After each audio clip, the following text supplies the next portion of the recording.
이에 일어나서 아버지께로 돌아가니라. 아직도 상거가 먼데 아버지가 저를 보고 측은히 여겨 달려가 목을 안고 입을 맞추니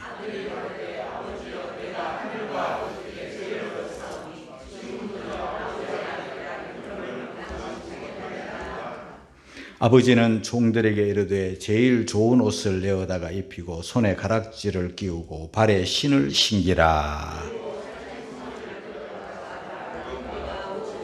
다같이 이 내 아들은 죽었다가 다시 살아났으며 내가 잃었다가 다시 얻었노라 하니 저희가 즐거워하더라. 자녀들아, 너희 부모를 주 안에서 순종하라. 이것이 옳으니라. 에베소서 6장 1절 말씀은 이렇게 말씀을 합니다. 옳기 때문에. 그리고 부모님을 공경하는 것은 우리 하나님이 우리를 향한 첫 계명이기 때문에. 그리고 우리가 부모를 공경하면 하나님으로부터 복을 받아서 네가 이 땅에 사는 동안 잘 되고 장수하리라. 복의 약속까지 해주셨습니다. 여러분, 동물들도 지 새끼는 사랑합니다. 다 먹여주고 그렇게 이뻐해주고 또 적을 아주 막아주고 그렇게 합니다. 그러나 동물과 사람이 자녀를 양육할 때 다른 게 있어요. 동물들은요, 강한 자식에게 먼저 먹이를 줍니다. 강한 자식을 먼저 챙겨줍니다. 그러다 보면 약한 자식은 새끼는 자꾸 도태합니다. 결국은 약한 자식을 결국은 우리에서 혹은 둥지에서 몰아내버립니다. 그게 동물의 세계입니다. 그러나 사람은 모든 자식을 다 사랑하지만 약한 자식을 먼저 챙깁니다. 약한 자식을 먼저 돌봅니다. 약한 자식을 먼저 품에 안습니다. 그게 사람이에요. 동물과 다른 점입니다. 우리 오늘 누가복음 15장에는요. 잃어버린 것에 대한 아픔에 대한 이야기가 있어요. 무언가를 잃어버렸을 때 그 아픔. 또 찾았을 때의 기쁨을 이야기하고 있습니다. 무엇을 잃어버렸을 때, 누가 무엇을 잃어버렸는가. 누가복음 15장에 나타나는 이야기들을 잠깐 해보면요. 목자가 양을 잃어버렸습니다. 양 한 마리를 잃어버렸어요. 양의 가치 때문에 목자가 아파하지 않습니다. 물론 가치도 있겠지만 양의 생명 때문에 나머지 양들을 두고 목자가 그 양을 찾으러 났습니다. 찾을 때까지 들에서 산에서 그 양 이름을 부르면서 목자가 양이 그 목자의 음성을 듣고 매 하는 그 소리가 어디서 들릴까 하는 가나다란 그 약한 소리를 기대하면서 온 산을 헤맵니다. 이 어미는, 이 목자는 압니다. 목자가 나서지 않으면 이 양 스스로 돌아올 수 없다는 거. 그 주변에는 맹수들이 들끓는다는 거. 그리고 이 밤이 되면 두려움 속에서 이 양은 죽을지도 모른다는 이런 안타까움, 절박함 때문에 찾아 나서는 거예요. 잃었을 때의 아픔, 고통. 그러다가 찾았을 때의 기쁨을 성경은 이야기하고 있습니다. 그리고 또 한 여자가 돈을 잃어버렸습니다. 양을 잃어버린 것은 남자 목자인데 돈을 잃어버린 것은 여자가 잃어버렸어요. 한 드라마크라마를 잃어버렸어요. 여러분, 잃어버린 것의 아픔, 특히 돈을 잃어버렸을 때 그 아픔, 고통, 찾았을 때의 그 기쁨. 이 설교를 준비하다 보니까 옛날 생각들이 막 지나갔어요. 참 어릴 때 가난했던 시절에 어머니가 저한테 동전 한 랩을 주면서 가게 가서 두부 한 모 사오라고 했습니다. 오른손에 동전을 한 개 넣고 두부 사러 갔어요. 우리 어머니는요, 형제들이 6형제거든요. 위에 큰 형님들 저 위에 형님들 셋 있고 밑에 동생들이 있는데요. 심부름은요 꼭 저한테 시켜요. 특히 구전 심부름 나한테 시켜요. 동생은 어려서 안 시키고 형님들은 커서 안 시키고 나는 중간이다 보니까 만만하기도 하고 또 심부름을 또 잘해요. 예? 뭐 시키면 잘. 그런데 뭐 좋은 걸 시키면 좋겠네. 돈 주고 뭘 사오라면 좋아요. 그런데 외상으로 뭐 사오라는 거예요. 어린 마음에도 외상으로 뭘 사러 가면 그 주인의 얼굴이 영 안 좋잖아요. 예? 국수 사가 오면서도 돈 안 주고 우리 엄마가 외상으로 가져오래요. 또 쌀을 가지고 오면서도 외상으로 가져오래요. 뭘 자꾸 외상으로 가져오는 거는요. 한 번, 두 번 반복되다 보면 나도 가기가 싫은 거예요. 그래도 부모님이 시키니까, 어머니가 시키니까 가는데 그날은 돈을 주면서 두부 사오라니까 그건 뭐 식은 죽먹기야. 예? 돈 가지고 가는 거야. 그래서 우리 마을 가까이에는 구멍가게가 없어요. 그래서 저 윗마을로 한참 가야 되는 거예요. 다 돈 가지고 막 동전 가지고 두부 사러 가는데요. 다 왔어요. 바로 앞이 두부 가게예요. 그런데 내 주머니에 동전이 뚜룩 하고 떨어지는 거예요. 이 녀석이 떼굴떼굴 굴러가지고 그 길 구석에 하수구에 이게 푹 빠지는 거예요. 내 힘으로는 그 하수구 그게 시멘트 막 엄청 무거운 시멘트로 이렇게 하수구를 덮어놨는데요. 그 중간중간 이렇게 손으로 뭘 들 수 있도록 홈을 파놓고 있는데 내 기술로는 내 힘으로는 그걸 드러낼 방법이 없어요. 찾을 수가 없는 거예요. 두고 가기가 눈앞인데 못 사가지고 가는 거예요. 빈손이.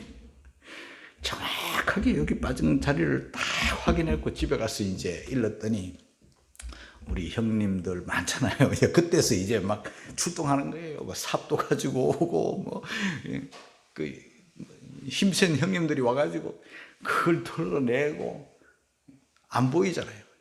그러니까 막 그걸 파니까 냄새가 뭐 고약해.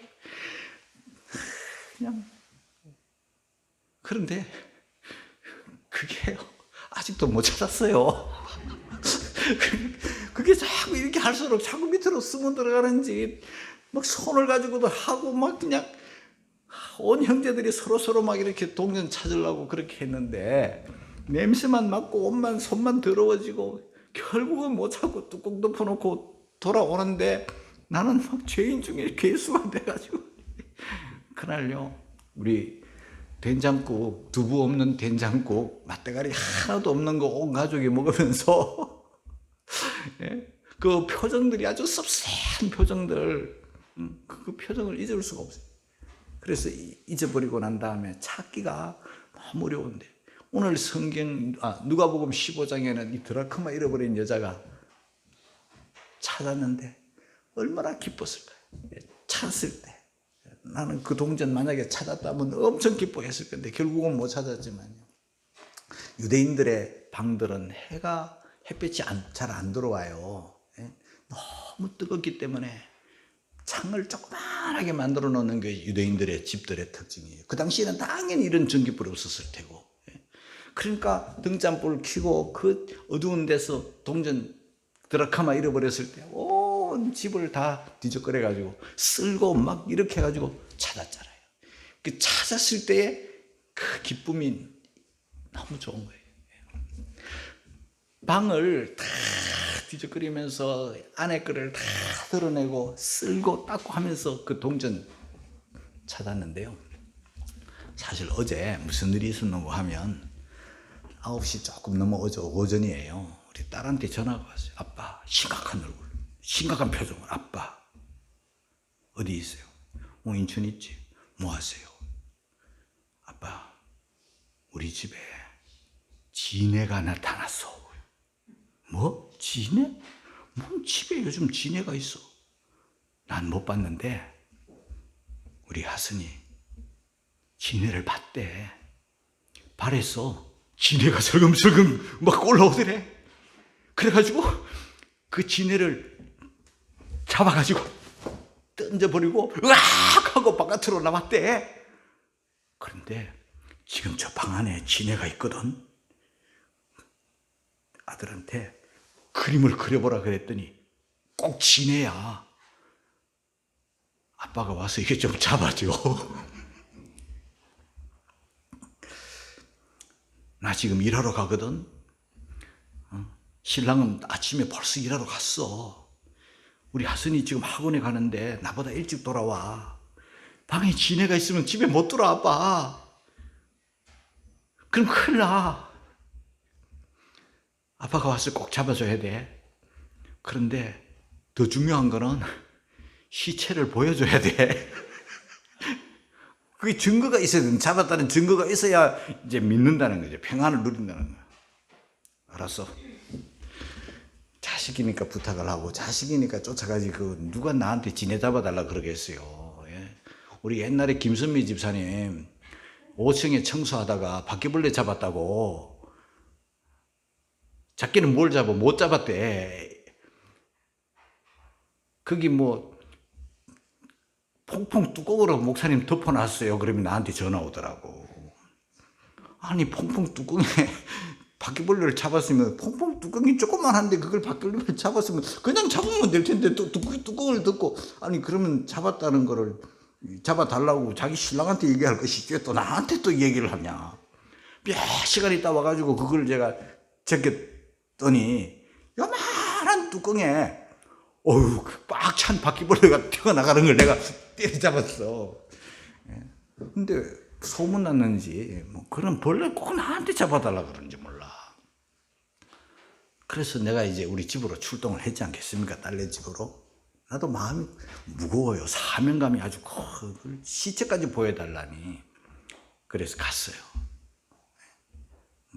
딸네 집 비밀번호도 모르잖아요. 그 비밀번호 톡으로 받고 혼자서 쫙 들어가가지고 이제 근데 벌레 도망 못 가게 문틈에 뭐 수건 같은 걸 다 이렇게 막아놓고 이제 바퀴벌레 약을 한 통 딱 문 앞에 두고 이제 출근하고 없는 거야. 혼자서 집에 딱 들어가가지고 우리 손주 오기 전에 학원 갔다 오기 전에 내가 그걸 다 처치를 해야 돼. 들어가서 제일 먼저 한 일은 집안에 있는 거 움직일 수 있는 거는 다 거실로 다 옷 같은 거 툭툭 털어가지고 이제 벌레 같은 거 이거 숨어 있으면 안 되니까 바깥에 내고 뭐 가방이니 뭐 책이니 뭐 내고 뭐 오만 거 움직일 수 있는 거는 내가 다 이불 막 그냥 다 털어가지고 이제 하나 이제 바깥으로 냈어. 그리고 눈은 막 뭐 도망가는 게 없나 계속 살피고 이제 다 거실이 그냥 한 무더기. 그리고 난 다음에 이제 바퀴벌레 약을 다 가지고 가서 쫙 구석에서부터 쫙 엄청 독하게 확 뿌려놨어. 바닥에서. 그리고는 문을 꽉 닫고 나와가지고 한 몇 분 기다렸어요. 죽도록 기다렸어. 근데 시체를 찾아야 되잖아. 그래가지고 들어갔더니 문을 열고 들어갔더니 아휴 세상에 책장 뒤에서 이만한 저놈이야. 보여요 여러분? 저놈이 툭 튀어나오는데 내 앞을 막 얼마나 빠른지 막 날아가는 것 같아. 발이 무지하게 많은 거야. 나도 저런 거 처음 봤어요. 동작이 너무 빨라. 깜짝 놀라가지고 옆에 있는 바퀴벌레 약을 가지고 집중 보관을 막 와. 그래서 저놈을 잡은 거야. 시체를 우리 손주한테 보여줘야 된다 그래. 저놈을 그냥 잡아다 놓고 30분, 40분 손주 올 때까지 우리 하선이 올 때까지 기다렸다가 왔어요.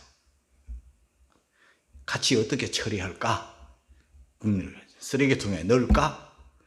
아니면 떡을 만들어 가지고 화장실에 그냥 집어넣어 버릴까?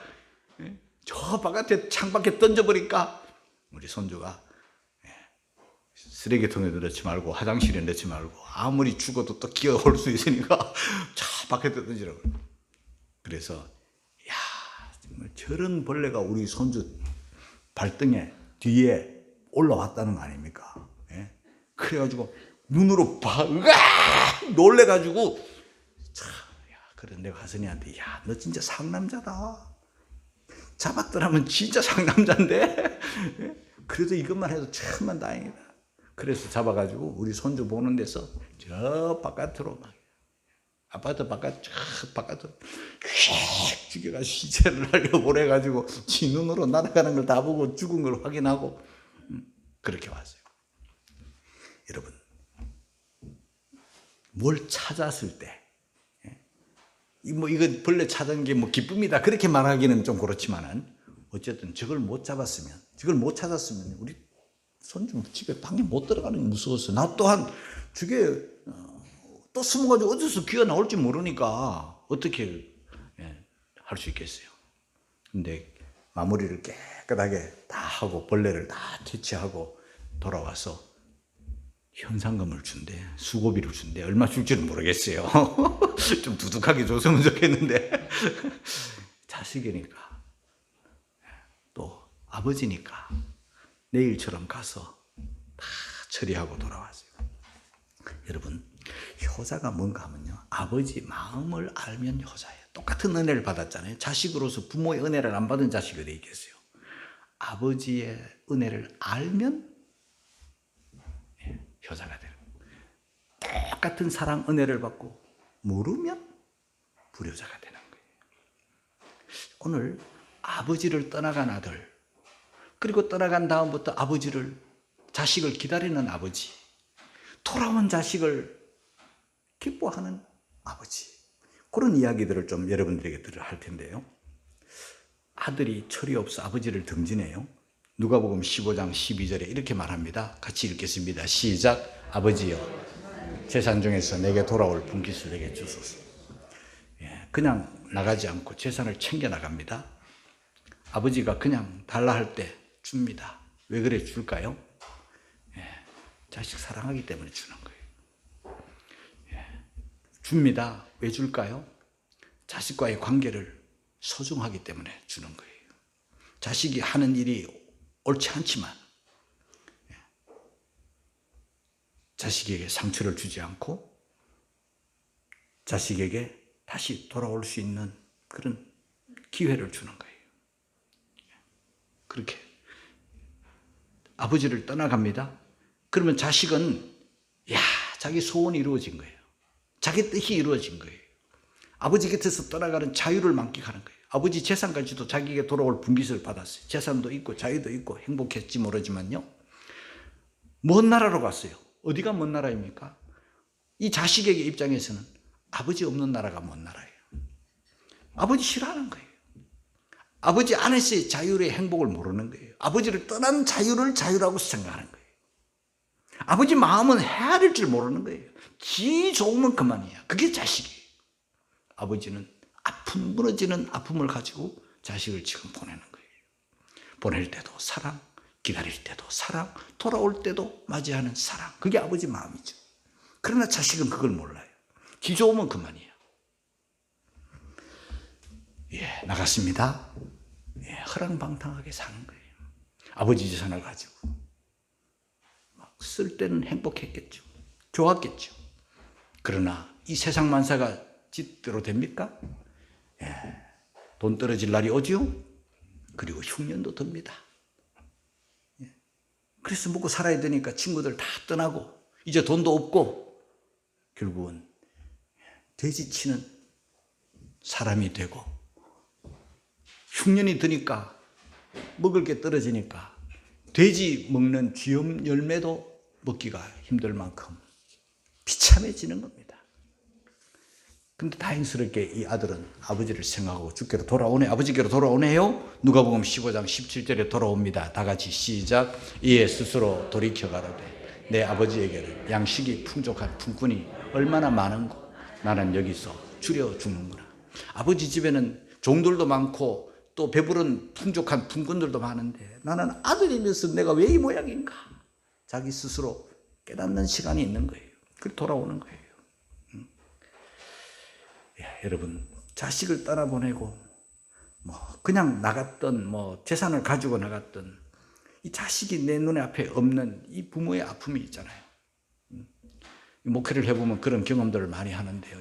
옛날 우리 교회 처음 교회를 개척했을 때 옆에 그 지하실에 깜깜한 지하실을 세워둬 놓고 십자가부터 매달아 놓고 옆에서 이제 뭐 페인트 칠도 하고 뭐 스피커도 달고 뭐 이런 걸 하느라고 캄캄한 곳에서 공사를 하고 있는데 웬 할머니 한 분이 지하실 계단을 타고 내려와서 보는 거예요.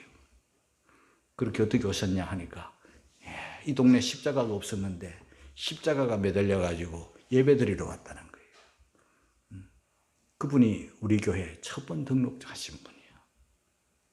우리 교회 평생 우상 숭배하고 절에 다니고 미신 숭배하고 그랬는데 우리 교회에서 예수 믿고 우리 교회에서 세례받고 우리 교회에서 집사되고 우리 교회에서 권사되고 그렇게 해서 하늘나라 가신 분인데 이분이 처음 들어와가지고 이제 계속 새벽 기도를 빠지지 않고 나오셨어요.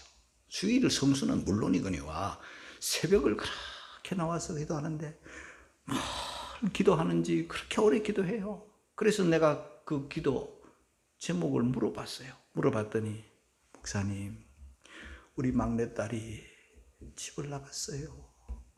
어디에 있는지도 소식이 없어요. 우리 딸 보고 싶어서 못 살겠어요. 우리 딸 돌아오는 거는 고사하고 소식이라도 좀 알았으면 좋겠어요. 목사님 기도해 주세요. 기도해 주세요. 그분이 그렇게 기도하니까 매일 울면서 딸 보고 싶어서 저렇게 딸 돌아오기를 기다려요. 그래서 저도 그때부터 같이 기도하는 거예요. 주님, 나는 저 권사님 딸 얼굴도 모르지만 주님, 저 권사님 저 눈물의 기도, 저 애달파하는 저 엄마의 기도를 들으셔서 하나님 딸 좀 찾게 해주시고 딸 소식 좀 들려주세요 하고 같이 기도했는데 그 딸도요 십수년 소식이 끊어져.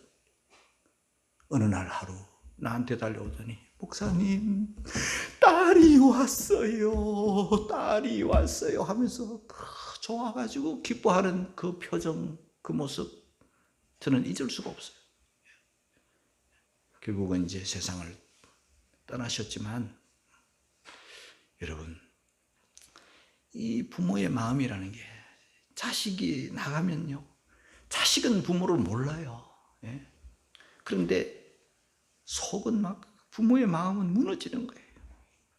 그러다가 이제 돌아오는 거예요.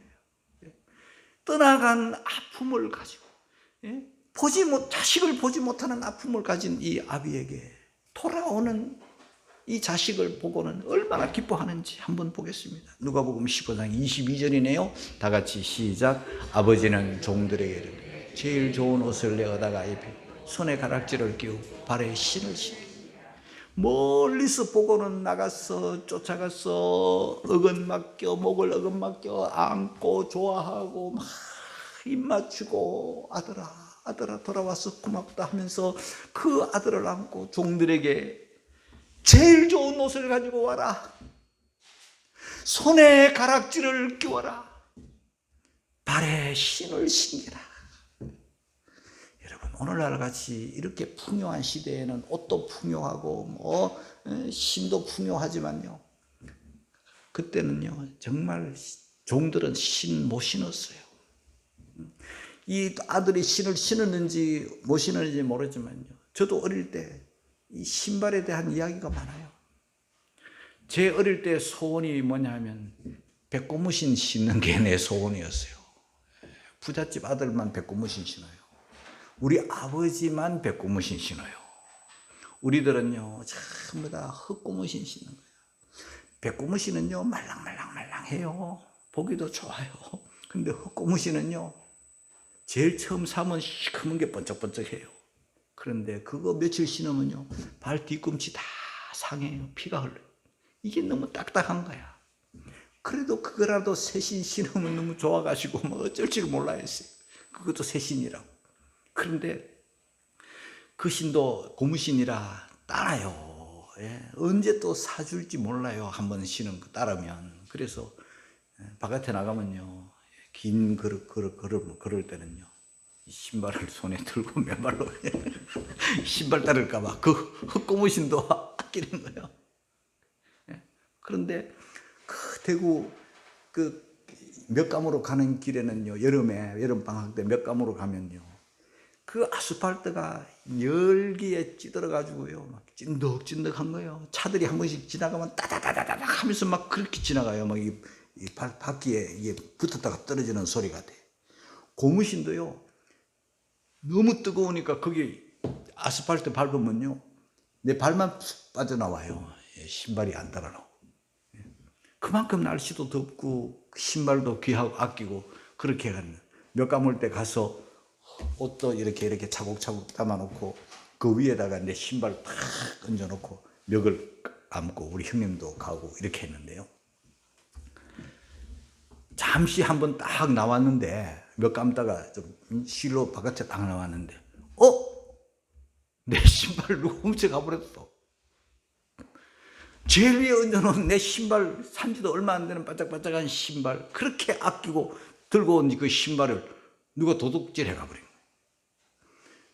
옷만 입고 신발이 없어요. 다른 데 훑어보니까 처음 다른 아이들 신발 전부 다 가지런히 옷 위에 다 얹혀 있는데 내 것만 없는 거예요. 하늘이 무너지는 것 같아요.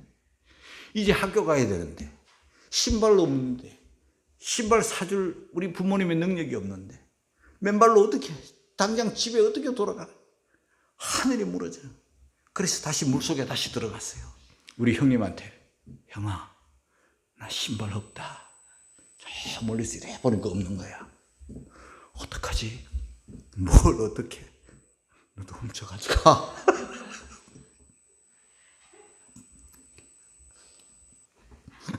그 형님이 장로님이고 그때 신발 훔친 놈이 목사가 됐어.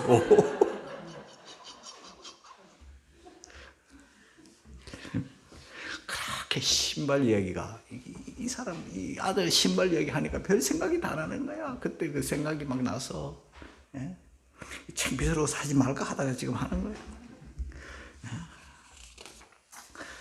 살찐 송아지 잡고 너무 좋아하는 거 찾았을 때 보면은요.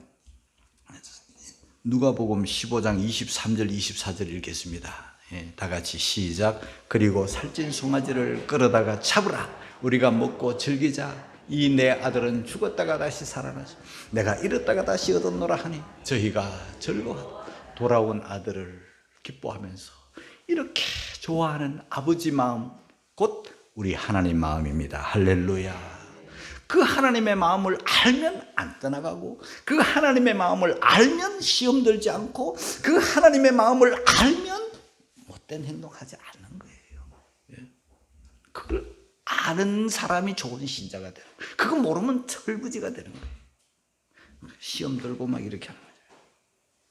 그리고 양 찾은 목자 기뻐하는 거 보세요. 누가복음 15장 6절입니다. 시작. 집에 와서 그 벗과 이웃을 불러 모으고 말하되 나와 함께 즐기자. 나의 잃은 양을 찾았노라. 너무 좋아가지고 이웃 불러가지고 잔치하는 너무 좋아가지고 양 찾은 목자의 기쁨. 드라크마를 찾은 여인의 기쁨도 볼까요? 9절입니다. 시작. 또 찾은 적 벗과 이웃을 불러 모으고 말하되 나와 함께 즐기자. 이런 드라크마를 찾았노라. 드라크마를 찾았어. 너무 좋아. 여러분 이게 아버지 마음이에요.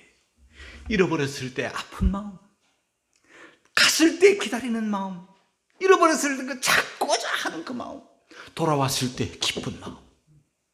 그게 아버지 마음. 그게 하나님의 마음이에요. 하나님의 마음을 우리네 아버지에게 주셨잖아요. 자식이 떠나갈 때 아버지가 주잖아요. 누가복음 15장 12절에 아비가 그 살림을 각각 나누어줘. 줄 때도 사랑이죠. 또 떠나가고 난 다음에 기다리는 마음도 아버지 마음이에요. 누가복음 15장 20절 하반에 보면은요. 아직도 상거가 먼데 아버지가 저를 보고 멀었지만 다 몰라봐도 자기 자식 알아보는 거예요. 허랑방탕하게 살다가 기업 열매도 못 먹는 흉년을 만나 거지가 되고 배고라 있는 그 초라한 모습이지만 아버지는 금세 아들을 알아보는 거죠. 여러분 아버지 마음. 제가 설교를 준비하다가 이런 이야기를 봤어요. 어떤 마을에 어머니와 아들이 살았어요. 어머니에게는 유일한 아들이 기쁨이에요. 이 아들은 기쁨이고 튼튼한 소망이었어요. 이 아들이 어머니의 행복이었어요. 그런데 아들이 저녁에 해지기 전에 돌아오겠다고 이야기를 하고 엄마를 떠났어요. 그런데 해가 기울면 돌아와야 되는데 아들이 안 돌아오는 거예요. 애가 타는 거예요. 날씨가 어두워지면 큰일 나는 거예요. 밤이 되면 그 산골에 칠흑 같은 어두움이면 길 못 찾는 거예요. 해가 지기 전에 돌아온다고 했는데 사고를 만났나? 나쁜 애들을 만났나? 왜 그런지 알 수가 없는 거예요. 그래서 그 애타는 어머니가 그냥 집에서 기다릴 수가 없어서 마을 어귀까지 나오는 거예요. 그래서 어떻게 하면 내 돌아오는 아들을 좀 더 잘 볼 수 있을까 해서 어디로? 나무 위에 올라가는 거예요. 나무 위에 어머니가, 할머니가 나무 위에 올라가서 이렇게 내려다보고 자식을 내려다보는 거예요. 그 나무 위에 올라가서 자식 오는 쪽을 뚫어지게 쳐다보는, 애타게 쳐다보는 어머니의 마음이 한문으로 어버이 친자예요. 볼까요? 어버이 친자. 자, 어버이 친자를 잘 보세요. 제일 어버이 친자 나무 목자가 있고 그 나무 목자 위에 올라설 립자가 있고 그리고 오른편에 바라볼 견자. 그러니까 세 글자가 합쳐져 가지고 나무목, 올라설 립, 바라볼 견 세 글자가 합쳐져 가지고 어버이 친자가 되는 거예요. 우리가 제 모친입니다 할 때 모친, 제 부친입니다 할 때 제 부친 친자를 쓰는 거예요. 친자가 들어가는 의미는요, 친구 할 때도 친자 쓰는 거예요.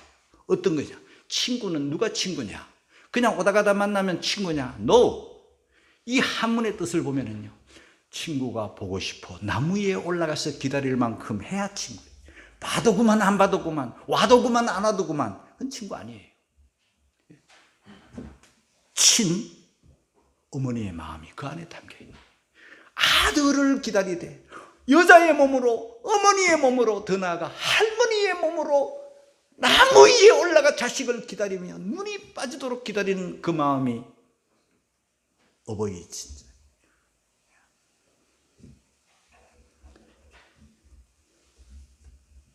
이게 하나님의 마음이에요. 저와 여러분들을 사랑하기 때문에 기다리는 거예요. 그리고 돌아오는 아들을 측은히 여기는, 누가복음 15장 20절 중반에 보면 돌아옴을 보고 측은히 여겼다. 그저 불쌍한 거예요. 여러분, 측은히 여기고 불쌍히 여기는 이 아버지의 마음이 그 다윗에게 압살롬을 향한 마음이에요. 압살롬은 아버지에게 세 번째 아들인데요, 다 자식을 닮지만 그 중에 아버지를 더 닮은 자식이 있잖아요. 다윗이 볼 때 압살롬은 닮았어요.